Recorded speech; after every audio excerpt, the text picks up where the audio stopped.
बिस्मिल्लाहिर्रहमानिर्रहीम। शुरू अल्लाह के पाक नाम से जो बड़ा मेहरबान और निहायत रहम करने वाला है। सरकार मदीना सल्लल्लाहु अलैहि वसल्लम के प्यारे गुलामों, अस्सलामु अलैकुम। हज़रत यजीद रहमतुल्लाहि ताला अलैहि बिन हारून हज़रत इमाम बुखारी रहमतुल्लाहि ताला अलैहि के दादा उस्ताद थे और इमाम अबू हनीफा रहमतुल्लाहि ताला अलैहि के शागिर्द थे। फरमाते हैं कि एक जनाजा था। दोपहर का वक्त था। जनाजे के इंतजार में लोग घर से बाहर खड़े थे। धूप तेज थी, गर्मी की शिद्दत थी, कोई साया नहीं था सिवाय एक मकान के। हम इस मकान के साये में खड़े थे। इतने में इमाम साहब रहमतुल्लाहि ताला अलैहि तशरीफ लाए, और जब तशरीफ लाए तो वो साये में खड़े होने के बजाय धूप में खड़े हो गए। हमने गुजारिश की कि हजरत साये में तशरीफ लाएं, तो हजरत रहमतुल्लाहि ताला अलैहि ने फरमाया कि मैं जहाँ खड़ा हूँ ठीक खड़ा हूँ। यजीद रहमतुल्लाहि ताला अलैहि बिन हारून फरमाते हैं कि मैं इमाम अबू हनीफा रहमतुल्लाहि ताला अलैहि के करीब गया और हजरत से गुजारिश की कि हजरत, मैं आपको कसम देकर कहता हूँ कि आप मुझे वजह बताएं कि आप साये में क्यों तशरीफ नहीं लाना चाहते। हजरत ने फरमाया कि आपने कसम देकर पूछा है, इसलिए गलत बयानी तो नहीं कर सकता। बात यह है कि ये मकान वाला कि जिसके मकान का साया है वो मेरा मकरूज है। मकरूज से फायदा उठाने में इससे सूद का इम्कान हो सकता है, इसलिए मैं इस मकान के साये में खड़ा नहीं होता। हजरत शफीक बल्खी रहमतुल्लाहि ताला अलैहि बहुत बड़े बुजुर्ग और बहुत बड़े मुहद्दिस भी हैं। ये भी हजरत इमाम अबू हनीफा रहमतुल्लाहि ताला अलैहि के शागिर्द हैं।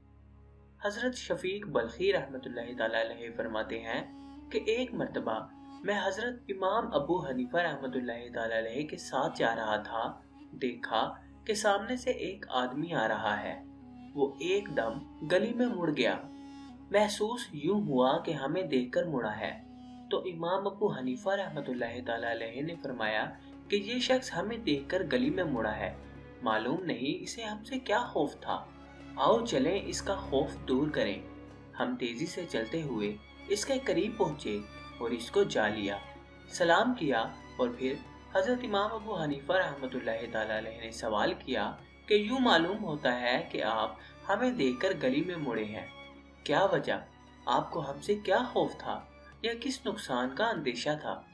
इसने जवाब दिया कि हजरत, शायद आपको याद नहीं रहा कि मैंने आपसे 10,000 दिरहम कर्ज लिया था और इसकी अदायगी का वादा भी किया था। वादे का वक्त गुजर चुका है और मेरी हालत ये है कि मैं कर्ज वापस करने के काबिल नहीं हूँ। इस शर्मिंदगी की वजह से मैंने ये रास्ता बदला है कि कहीं सामने आने से आप मुझसे मुतालबा न कर लें। हजरत इमाम अबू हनीफा रहमतुल्लाहि ताला अलैहि ने फरमाया कि हमारा माल ऐसा माल हो गया कि जिसने लोगों से चलने फिरने की आज़ादी छीन ली। हजरत ने फरमाया कि मैंने तुझे अल्लाह की रजा के लिए 10,000 दिरहम मुआफ किए। इतनी बड़ी रकम मुआफ कर देना कोई मामूली बात नहीं थी। मुआफ करने के बाद इसके सामने हाथ जोड़कर खड़े हो गए और फरमाया कि मेरी वजह से जो तुझे रास्ता बदलने की तकलीफ हुई, खुदा के लिए कयामत में मुझसे इस बात का सवाल ना कीजिएगा। सुभान अल्लाह। सामीन मोहतरम, उम्मीद है कि आपको आज का ये किस्सा भी पसंद आया होगा। वीडियो पसंद आई तो वीडियो को अपने हल्के अहबाब में दोस्तों के साथ लाजमी शेयर करें ताकि उनके नॉलेज में भी इजाफा हो सके। अब आपसे मुलाकात होगी इंशाअल्लाह ताला अगली नई वीडियो में नए किस्से के साथ। तब तक के लिए अपना ख्याल रखिएगा। अल्लाह हाफिज।